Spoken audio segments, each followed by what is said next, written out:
Erik Nilsson som på plass med bilen Big Bonanza.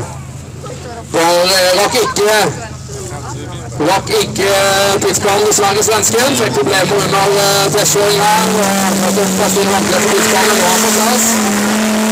Her kjøres det rundruter, og det turbo, og det ca. 400-500 hesteklasser i denne bilen.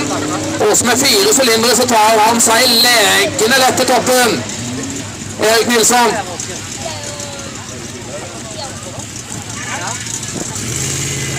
Og får altså sine første poeng i dag.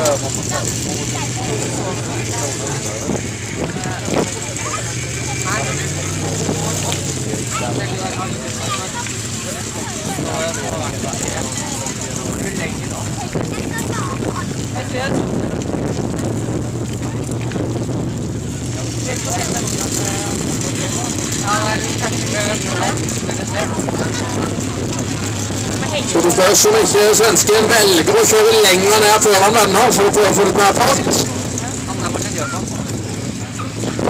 Prøvde seg altså på en vending langt opp i bakken, Espen Grønning, og Erik Nilsson, han har en helt annen approach. Kommer ned i et zigzag-mønster, så han vender høyt opp i bakken. Det er yttermarkering i disse banene, kjører på siden av den, så er han ut. Han er langt ute der, vi får se om hva dommerne sier etter hvert.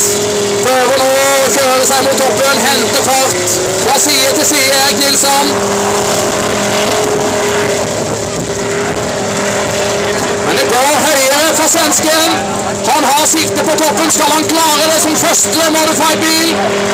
Og det gjør han, svenske Erik Nilsson på toppen.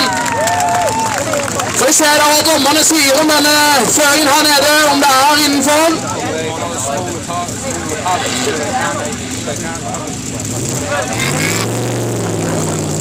Så 350 poeng og ingen